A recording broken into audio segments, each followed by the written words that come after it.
Everyone, आप सभी का फिर से एक बार स्वागत है। चलिए हम जो पिछला जो पार्ट था हमारा democracy, what democracy and Y democracy, जो कि हमारा एक चैप्टर में शुरू कर रखा था, जिसका हमने केवल एक पार्ट किया था। आज हम उसका दूसरा पार्ट भी कर लेते हैं। क्लास 9 का है, पॉलिटिकल साइंस। हमने जो पिछले बार जो पार्ट किया था, उस हमने जब किया था तो उसके अंदर हमने कुछ विशेषताएं पढ़ी थी। इसकी ये हमने जो विशेषताएं पढ़ी थी, हमने कुछ 4 विशेषताएं पढ़ी थी।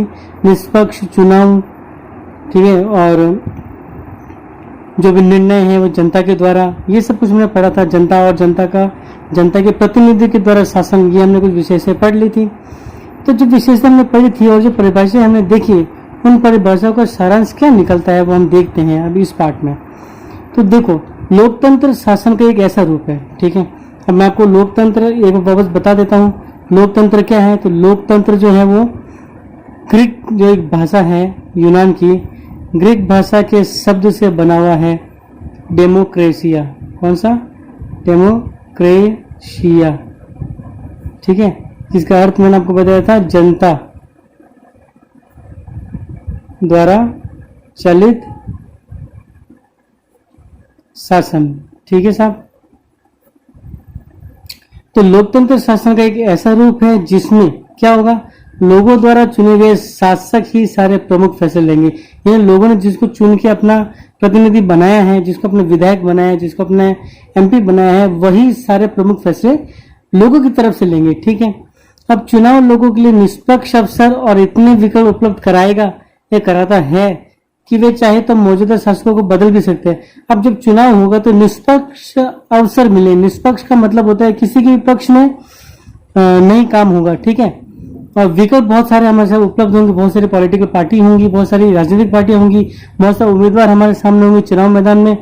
तो हम उनको, यानी हमारे पास इतने विकल्प होंगे कि उन विकल्पों में से हम किसी को भी अच्छे जो प्रतिनिधि होंगे उनको चुन सकते हैं।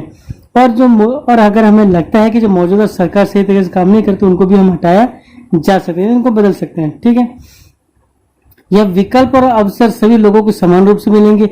आप चाहे अमीर हो, चाहे गरीब हो, अमीर हो या गरीब हो, ठीक है, इन सभी को समान रूप से अवसर मिलेंगे, विकल्प मिलेंगे, ठीक है ना, अपने प्रतिनिधि को चुनने का।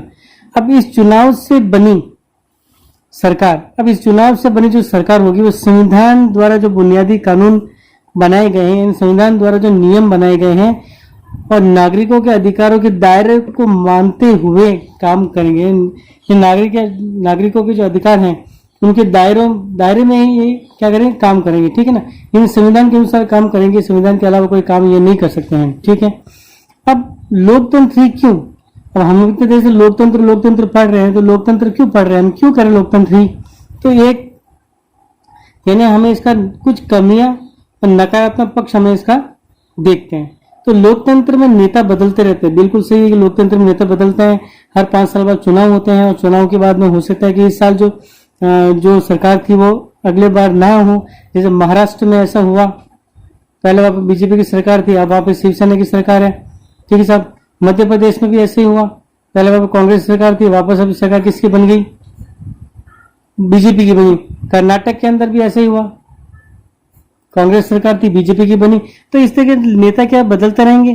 तो कहने का मतलब है कि नेता बदलते रहते तो अस्थिरता पैदा होती रहती है कि कुछ समय तो एक सरकार है, सरकार ने कोई निर्णय लिए और अगली बार जो सरकार आएगी वो उस निर्णय को बदल देती है, तो अस्थिरता पैदा होती है। ये एक कमी है। लोकतंत्र का मतलब सिर्फ राजनीतिक लड़ाई और सत्ता का खेल होता है। क्या होता है? ये एक राजनीतिक लड़ाई है और सत्ता का खेल है। नैतिकता की कोई जगह ही नहीं, यानी लोगों के लिए कार्य करने के लिए इनके मन में कोई काम नहीं होता है। राजनीतिक दल जो होते हैं वो अपने फायदे के लिए क्या करते हैं, सत्ता का दुरुपयोग भी कर सकते हैं, सत्ता का इस्तेमाल करते हैं, खेल की तरह इस्तेमाल कर लेते हैं ये, ठीक है साहब। अब लोकतंत्र में निर्णय लेने में देरी होती है, बिल्कुल सही है। लोकतंत्र में कोई भी निर्णय लेने में बहुत देर लग जाती है। क्यों लगती है? इसके कई कारण हैं जो हम आपको आगे वाले में बताएंगे, ठीक है। अब क्यों लगती है मैं आपको छोटा सा बता ही देता हूँ। जब भी कोई निर्णय लेना होता है तो कोई एक व्यक्ति अगर निर्णय लेगा तो हो सकता है वो सही हो या नहीं हो। तो क्या करते हैं कि जब लोकतंत्र में जो प्रतिनिधियां होते हैं, जैसे राजस्थान की विधानसभा है, इसमें 200 लोग आते हैं। ये 200 अगर एक निर्णय को लेंगे तो वो निर्णय जो होगा 90% सही होगा, ठीक है ना। 90% क्या होगा? ये बिल्कुल सही होगा। अब चुने हुए नेताओं को लोगों के हितों का पता ही नहीं होता है, इसके चलते खराब फैसले लेते हैं। अब होता ये है कि जो जो नेताओं को हमने चुन लिया है उनको ये तो पता ही नहीं है कि भाई किसको क्या समस्या है। जब उनको ये समस्या ही नहीं पता होगी तो वो फैसले कैसे उनके खराब ले लेते हैं वो, ठीक है। अब चुनाव खर्चीली और इसमें भ्रष्टाचार होता है, बिल्कुल सही बात है। चुनाव के अंदर खूब खर्च होता है। जो चुनाव आयोग है उसने कुछ पैसा जो है मतलब रखा हुआ कि इतने पैसे जो है वो आपको देने हैं, मतलब इतने पैसे आप अपने चुनाव में खर्च कर सकते हैं, ठीक है सर। चुनाव अभियान जो होता है तो कई बार क्या होता है कि जो पॉलिटिकल पार्टी होती है अधिक पैसा खर्च कर लेती है, ठीक है ना, लोगों को लालच देती है, कई जगह पे पैसे बांटते हैं, कई जगह पे शराब बांटा जाता है। ये सब करके क्या लोगों का वोट जो होता है, जो मत होता है, ये अपने पास करने की कोशिश करते हैं, ठीक है। अब देखिए ये हमने इसकी कमियां पढ़ी लोकतंत्र की। अब हम उसके पक्ष में तर्क पढ़ लेते हैं कि लोकतंत्र हमें क्यों चाहिए, क्यों सही है। तो देखें, चीन में जब 1858 और 61 के दौरान अकाल पड़ा था तो ये विश्व इतिहास का अब तक का सबसे भयानक अकाल था। 3 करोड़ के आसपास लोग भूखे से मर गए थे, ठीक है। अब ऐसा हुआ था, क्यों हुआ था? क्योंकि उसमें जो चीन के अंदर पार्टी कौन सी थी? कम्युनिस्ट पार्टी होती है। कौन सी है? कम्युनिस्ट पार्टी ही थी। अब ये जो कम्युनिस्ट पार्टी होती है यही एक ही पार्टी है जो चुनाव जीतती है, अपना प्रधानमंत्री बनाते हैं, अपना राष्ट्रपति बनाता है। कोई दूसरी जो पार्टी है इनको इसके खिलाफ बोलने का अधिकार नहीं है, नहीं कोई दूसरी पार्टी है नहीं जो इसके खिलाफ बोल सके, ठीक है। इसलिए किसी ने भी इसके हटाने की कोशिश की नहीं उनको। अब अर्थशास्त्री जो थे उस समय के वो उनका कहना यह भी था कि किसी भी स्वतंत्र और लोकतांत्रिक देश में कभी बड़ी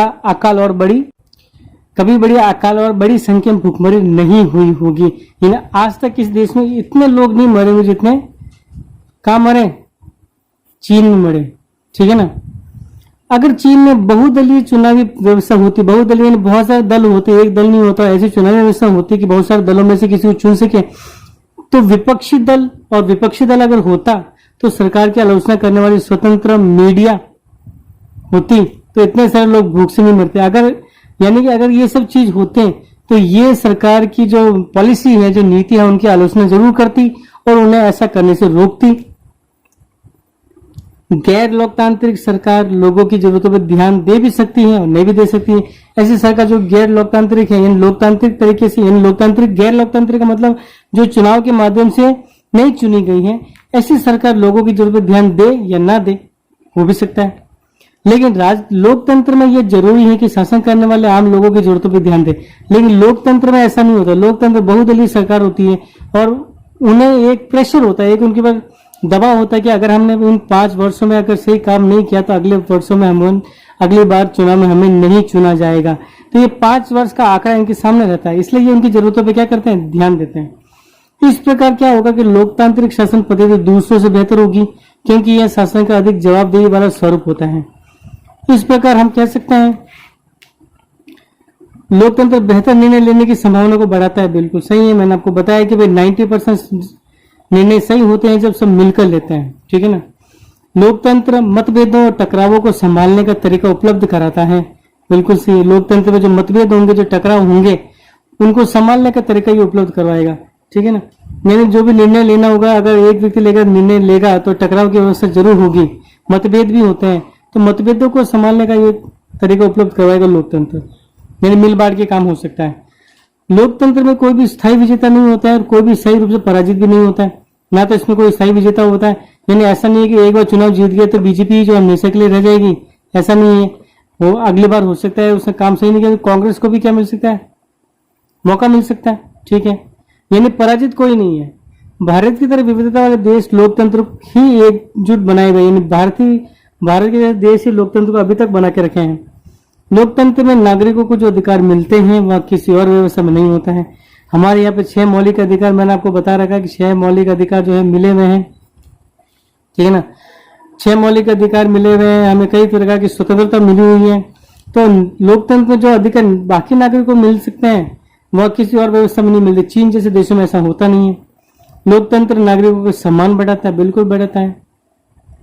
लोकतंत्र राजनीतिक समानता एक सिद्धांत पर आधारित है, यानी जो राजनीतिक जो समानता होनी चाहिए, यानी राजनीति में भी सभी दलों को अपना अपना चुनाव लड़ने का अधिकार होना चाहिए।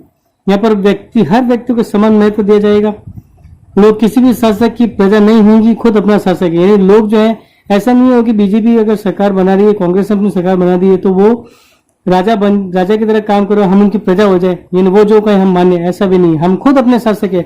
मतलब हम खुद अपने शासक का मतलब ये कि क्योंकि हमने उनको प्रतिनिधि बना के भेजा है तो हम अपने हिसाब से काम करवा सकते हैं।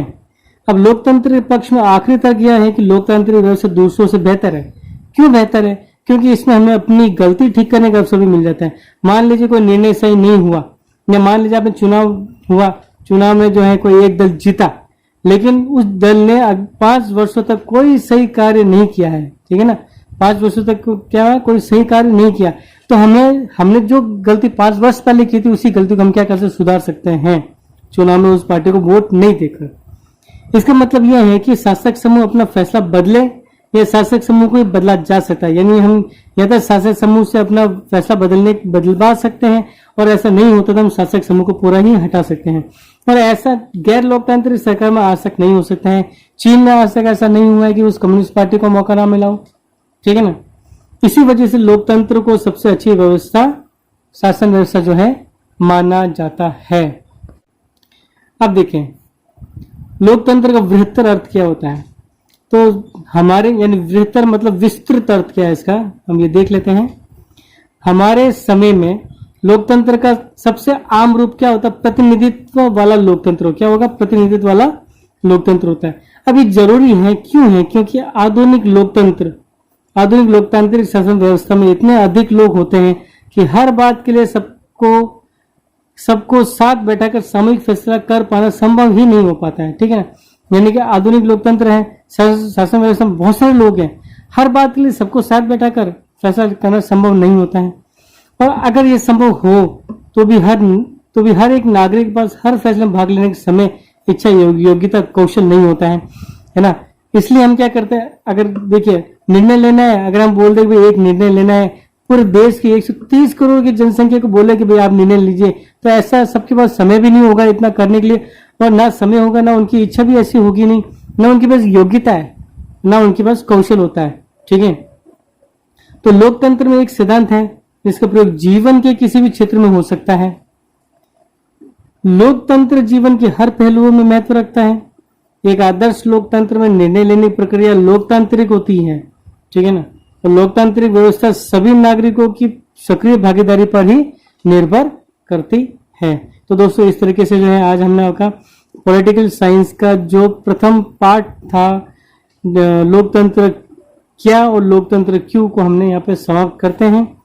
अगर कोई समस्या हो तो आप अपने जो व्हाट्सएप नंबर है मेरे दिए हुए हैं उसमें आप मुझे जरूर लिखें। इस वीडियो के बाद में, यानी इस वीडियो को देने के बाद में कुछ प्रश्न मैं आपको अलग से दूंगा, ठीक है। तो आप तैयार रहिए, वीडियो देखें और तैयारी कीजिए।